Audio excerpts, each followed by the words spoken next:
Dagón se postra ahí delante del arca de nuestro Dios. Verso 3 dice, cuando al día siguiente, y cuando al siguiente día los de Asdod se levantaron de mañana, he aquí Dagón postrado en tierra delante del arca de Jehová, y tomaron a Dagón y lo volvieron en su lugar. Así que lo pusieron ahí el arca, hermanos, y entonces cuando fueron al siguiente día, dice que Dagón estaba postrado delante del arca de nuestro Dios, postrado ante la presencia de nuestro Dios, es Dios Dagón. Y entonces, hermanos, dice que entraron, lo levantaron, y al siguiente día, como leíamos en el verso 4, cuando volvieron a entrar, bueno, Dagón ya no solamente estaba postrado, sino estaba, se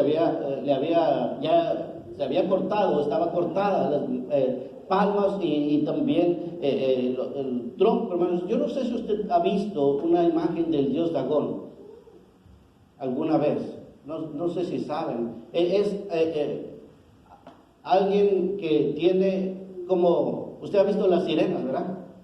Que tienen como la mitad del cuerpo de persona, pero después tienen como como si fueran mitad pez y mitad ser humano. Así es Dagón. Entonces, hermanos, dice la Escritura que estaba cortado lo de su cabeza, lo de sus manos, y solamente por eso dice la Escritura que quedó el puro tronco, porque era como una sola pieza, ¿no? Sin piernas ni nada. Eso es Dagón. Entonces, vemos que así estaba postrado en ese momento. Entonces, eso sucede, hermanos, y no solamente pasa eso, que Dagón se postra ante el arca, a la misma presencia de nuestro Dios. Y cuando eso pasó, hermanos, mientras todo eso sucedía, por los filisteos haber tenido esa actitud de llevar el arca, la misma presencia de Dios, allá, hermanos, a donde el pueblo de Asdod, porque esa era una ciudad de ellos. Entonces dice la Escritura que esto llevó a que los filisteos se comenzaran a llenar de tumores. Comenzaron a tener tumores en todos sus cuerpos, hermanos. Empezaron a pasarla mal, porque dice la Escritura que ellos llevaron el arca y la tenían ahí. Y entonces, hermanos, se empezaron a llenar de tumores, dice la palabra de nuestro Dios. Usted lo puede ver ahí en 1 de Samuel capítulo 6, verso 1, dice, y estuvo el arca de Jehová en la tierra de los filisteos 7 meses. 7 meses la tuvieron ahí, hermanos. Pero durante estos 7 meses comenzaron los filisteos a llenarse de tumores. Comenzaron a llenarse en su cuerpo de tumores. La tuvieron en 3 diferentes ciudades. Los de Asdod, hermanos, la tuvieron ahí, se llenaron de tumores, y entonces dijeron, bueno, vamos a mandar el arca a otra ciudad, y lo hicieron. Bueno, cuando el arca llegó allá, hermanos, ellos también se comenzaron a llenar de tumores, los de Gad. Y entonces vemos, hermanos, cómo la mano de nuestro Dios se comenzó a agravar sobre los filisteos, porque recordemos que nuestro Dios es un Dios santo, hermanos. Dice allá en el verso 6, 1 de Samuel capítulo 6, verso 6, dice, y se agravó la mano de Jehová sobre los de Asdod, y los destruyó y los hirió con tumores en Asdod, dice, y en todo su territorio. Vinieron, y viendo esto, los de Asdod dijeron, no quede con nosotros el arca de Israel, porque su mano, el arca del Dios de Israel, porque su mano es dura sobre nosotros y sobre nuestro Dios Dagón. Convocaron pues a todos los príncipes de los filisteos y les dijeron, ¿qué haremos del arca del Dios de Israel? Ellos respondieron, pase el arca del Dios de Israel a Gad.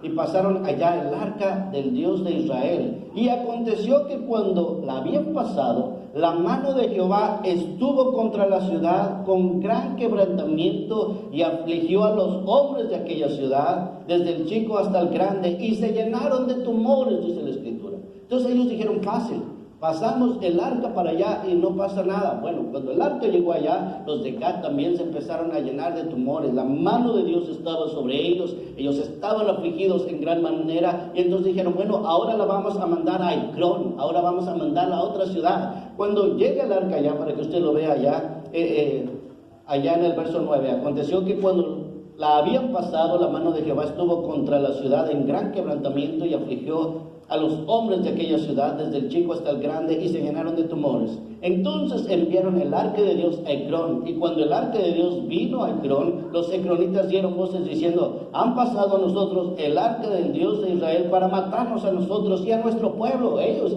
dijeron: nos va a pasar lo mismo, va a suceder lo mismo. ¿Qué tenemos que hacer? Dijeron: bueno, tenemos que mandar entonces el arca, ya después cuando piden consejo lo tenemos que regresar al pueblo de Israel. Y entonces así hicieron, hermanos. Es algo que la palabra de nuestro Dios nos habla de cómo iban a tomar unas vacas. Ellos dicen que tuvieran becerros, y si las vacas se van, entonces dice, aunque los becerros estén ahí, sus bebés, y se van sin regresar, porque, hermanos, usted sabe cómo son los animalitos, hemos visto, ¿verdad? Cómo son los animalitos. Usted ve una vaca que tiene ahí su becerrito, y entonces de pronto se llevan su becerrito para allá. La vaca va a ir a buscarlo, hermanos, va a ir a buscar, no va a dejar su hijo por allá. Las gallinas escuchan, por ejemplo, que su pollito está allá, no sé cómo se diga, piando o como piando. Entonces están por allá, y la gallina va inmediatamente, hermanos, porque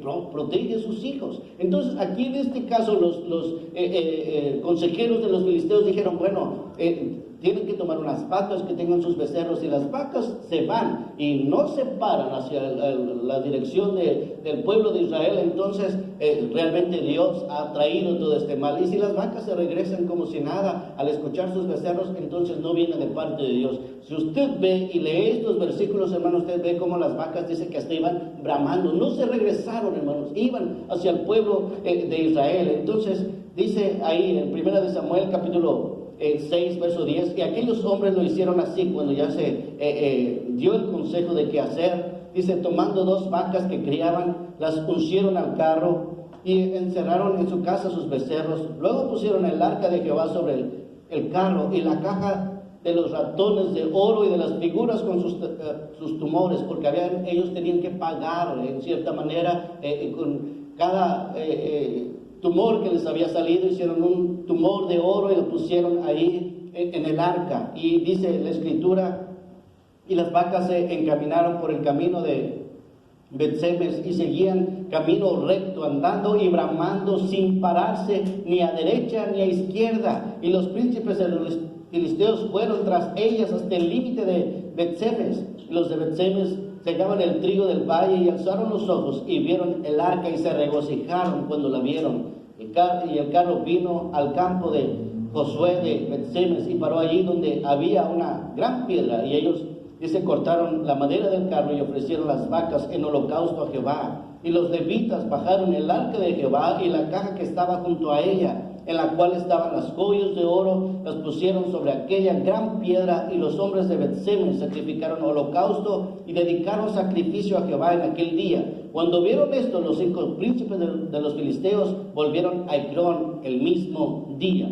Entonces vemos cómo sucede esto, hermanos. Pero mire, algo que pasa es que cuando llega el arca ahí, ¿sabe qué sucedió?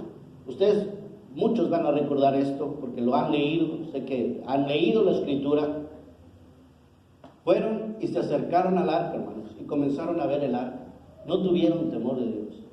A pesar de ser el pueblo de Israel, no tuvieron temor de Dios. Entonces ellos se acercaron, y dice la palabra de nuestro Dios que por haber hecho eso, mire lo que dice el verso 19 del mismo capítulo: entonces Dios hizo morir a los hombres de Bet-Semes porque habían mirado dentro del arca de Jehová. Hizo morir del pueblo a 50,070 hombres, y lloró el pueblo porque Jehová los había herido con tan gran mortandad, dice la escritura. Entonces vemos que ellos, cuando llegó el arca, hermanos, y la bajaron los levitas, ellos fueron a abrir el arca y comenzaron a ver. Y la gente se acercó, y la gente fue a ver, y era de ver qué es lo que había en el arca. Mucha gente se acercó y no tuvo temor de Dios.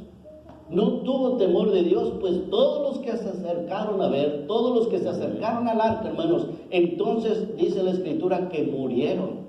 Por eso dice la palabra de nuestro Dios en 1 Samuel capítulo 6, verso 20. Y dijeron los de Bet-Semes: ¿quién podrá estar delante de Jehová, el Dios santo? ¿Quién podrá estar delante de Dios que es santo? Porque ellos, hermanos, sin tener temor ni reverencia, porque vimos cómo los levitas, hermanos, para hacer cualquier servicio a Dios, se santificaban primero. Ellos buscaban la forma de estar bien delante de Dios. Por eso hemos hablado una y otra vez de la importancia de que cuando se sirve a Dios, tenemos que buscar, hermanos, la santificación. Si de por sí tenemos que buscar la santificación, aunque no sirvamos a Dios en el altar, ¿cuánto más si servimos a Dios en el altar? El profeta Isaías sin duda sabía esto, hermanos, que ellos en los de la ciudad se acercaron a ver ahí para ver el arca, y entonces dice que murieron. Por eso dice ahí donde leíamos en 1 Samuel capítulo 6 verso 20, y dijeron los de Bet-Semes: ¿quién podrá estar delante de Jehová, el Dios santo? ¿Quién podrá estar delante del Dios santo? Por eso Isaías, el profeta Isaías, cuando ve a Dios, hermanos, en esa visión, dijo: ay de mí, que soy hombre muerto, porque siendo hombre inmundo de labios, con mis ojos he visto al santo, dice la Biblia. Entonces, él sabía estas cosas y él tuvo temor de poder, hermanos, en ese momento caer fulminado. ¿Por qué? Porque había visto a Dios. Recordemos diferentes casos. La Biblia nos habla de Usa, en aquel momento que llevaban el arca, hermanos, para la ciudad de David. Todos iban contentos porque después de que el arca había estado por mucho tiempo, hermanos, en diferentes ciudades y andaba de aquí para allá, cuando el rey David, hermanos, ya Dios le da paz y establece su reino, él dice: voy a traer el arca, y la llevaban. Y dice la Biblia que mientras la llevaban, tropezaron aquellos animales, aquellos bueyes, aquella carreta donde la llevaban. Y dice que el arca, hermanos, parecía que se iba a caer. Y la Biblia dice que Usa, usted recordará, extendió su mano para tratar de detener el arca para que no se cayera. Tocó el arca, hermanos, en ese momento. La Biblia dice claramente que en ese momento Usa murió. Cayó muerto, hermanos, a tal grado que todo el pueblo tuvo temor. David mismo tuvo temor y él dijo: ¿cómo voy a llevar yo el arca? No, y ellos es cuando la dejaron en la casa de Abed-Nego, hermanos. Es algo que sucedió.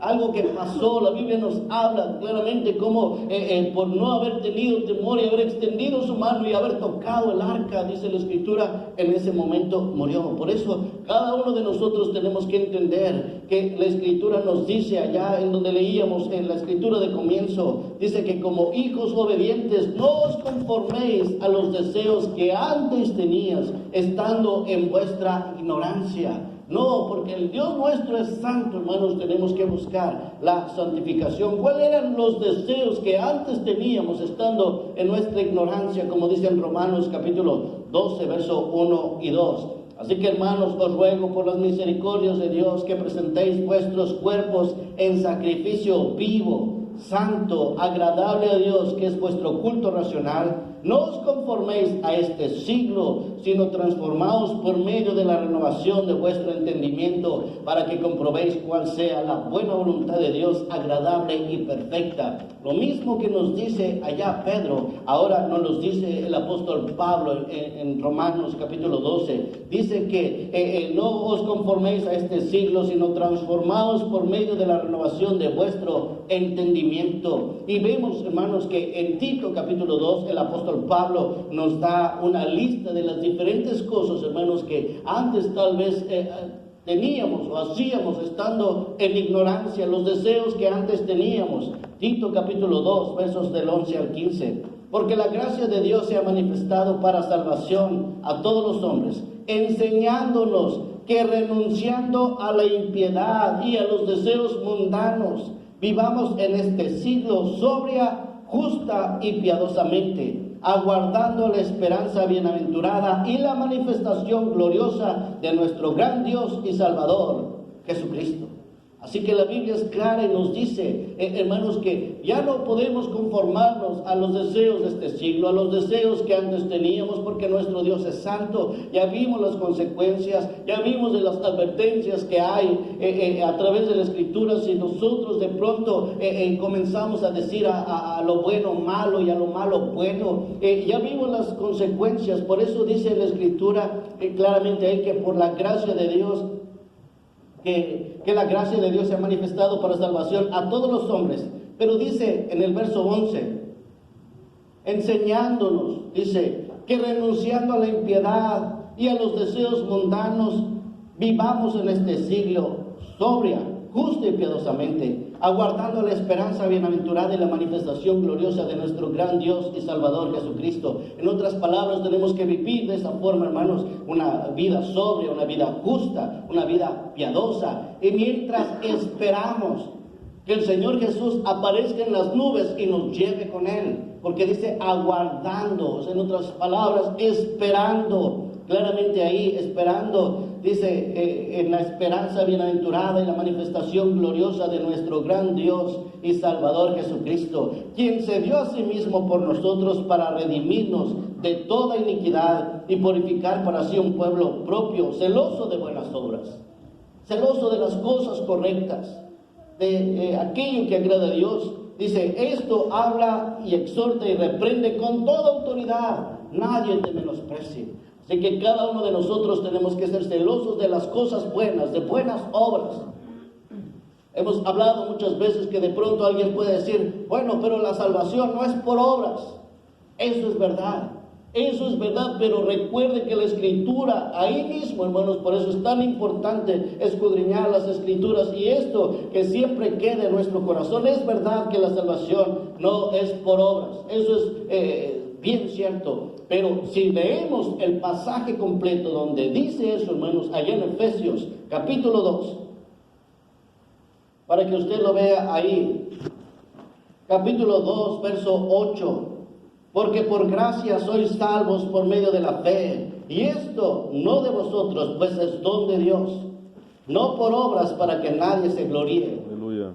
No podemos parar de leer ahí, tenemos que leer completo para que podamos entender todo el concepto de la palabra de Dios, porque dice el verso 9, no por obras para que nadie se gloríe, pero el verso 10 dice, porque somos hechura suya, en otras palabras, Él nos hizo, dice, creados en Cristo Jesús para buenas obras, de que Dios nos hizo, Dios nos creó, pero ¿para qué? Para buenas obras, dice la Escritura, las cuales Dios preparó de antemano para que anduviésemos en ellas. Así que sí es cierto que la salvación no es por obras, así que si yo hago las obras buenas, no, eso no es lo que me da la salvación. Lo que me da la salvación es haber entregado mi vida a Dios, haberme arrepentido, haberme bautizado, haber recibido el Espíritu Santo, vivir una vida en santidad. Eso es lo que viene, o de ahí viene la salvación, ese es el plan de salvación. Porque por eso todos los del pueblo le preguntaron a Pedro y a los demás discípulos, a los demás apóstoles, varones, ¿qué haremos? Y ellos dijeron, arrepentíos y bautícese cada uno de vosotros. Entonces vemos que es el arrepentimiento y el bautismo. Dice, arrepentíos y bautícese cada uno de vosotros en el nombre de Jesucristo para perdón de los pecados, dice Hechos 2:38, y recibiréis el don del Espíritu Santo. Y entonces vemos, hermanos, que sí, no es por obras, no es por lo que vamos a hacer, eso es cierto, pero lo que también es cierto es que dice la Escritura que somos hechura suya, Él nos hizo, Él nos creó, creados según Dios, dice, para buenas obras. Por eso dice la Escritura, celosos de las buenas obras, celosos de cosas correctas. Segunda de Corintios capítulo 7, verso 1, dice, así que amados, puesto que tenemos tales promesas, limpiémonos de toda contaminación de carne y de espíritu, perfeccionando la santidad en el temor de Dios. Así que si usted y yo tenemos esas promesas, ¿qué tenemos que hacer? Bueno, limpiarnos de toda contaminación de carne, dice la Escritura, y de espíritu. Segunda de Timoteo capítulo 2, verso 19 en adelante dice, pero el fundamento de Dios está firme, teniendo este sello, conoce el Señor a los que son suyos. Y miren lo que continúa diciendo. y apártese de iniquidad todo aquel que invoca el nombre de Cristo. Pero en una casa grande no solamente hay utensilios de oro y de plata, sino también de madera y de barro. Unos son para usos honrosos y otros para usos viles. Así que si alguno se limpia de estas cosas, será instrumento para honra, santificado y útil al Señor y dispuesto para toda buena obra, dice la Escritura. Entonces vemos claramente cómo la palabra de Dios nos dice ahí, es verdad, dice, en una casa grande hay diferentes utensilios. Unas cosas son para cosas honrosas y otras para cosas no muy honrosas. Aquí, hermanos, por ejemplo, en el templo, aquí hay diferentes instrumentos. Unas son para uso honroso, como son los instrumentos, porque es para alabar a Dios. ¿Cuántos dicen amén? Amén. Es un instrumento honroso, pero también aquí hay instrumentos, utensilios que no son tan honrosos. Por ejemplo, para destapar el baño, cosas que son para otros usos. Entonces, por eso la Biblia dice, bueno, en una casa grande hay de todo. Hay de todo. Pero continúa diciendo la palabra de nuestro Dios. Dice el verso 19, pero el fundamento de Dios está firme, teniendo este sello, conoce el Señor a los que son suyos. Dios conoce, hermanos, Dios sabe quiénes son aquellos que se esfuerzan por vivir una vida santa, no delante de los hombres, sino aún cuando nadie nos ve, cuando nadie está ahí, Dios sabe quién realmente se está esforzando por vivir una vida en santidad. Y dice, y apártese de iniquidad todo aquel que invoca el nombre de Cristo. Pero en una casa grande no solamente hay utensilios de oro y de plata, sino también de madera y de barro, y unos son para usos honrosos y otros para usos viles. Así que si alguno se limpia de estas cosas, o de aquellas cosas, hermanos, que antes hacíamos que no eran correctas, dice, si alguno se limpia de estas cosas, será instrumento para honra, santificado, útil al Señor y dispuesto para toda buena obra. A veces personas dicen, pero ¿por qué Dios a mí no me usa? Bueno, porque realmente tal vez no se ha limpiado, no se ha santificado, no está buscando, hermanos, agradar a Dios, porque la Biblia es clara y dice, así que si alguno se limpia de estas cosas, será instrumento para honra. Así que si alguien se limpia de esas cosas, ahora va a pasar a ser un instrumento para honra, dice la Escritura, santificado, o sea, limpio, ya en busca de la voluntad de Dios, en busca de alejarse del pecado, de darle espalda al pecado. Dice, útil al Señor y dispuesto, en otras palabras, listo, preparado, dispuesto para toda buena obra, para lo que Dios quiere, hermanos. Alguien que está santificado, Dios va a tomarlo y lo va a usar en lo que Él quiera. ¿Cuántos dicen amén? Por eso dice la Escritura que tenemos que limpiarnos. Primera de Tesalonicenses capítulo 5, versos 22 y 23. Dice, absteneos de toda especie de mal, y el mismo de Dios de paz os santifique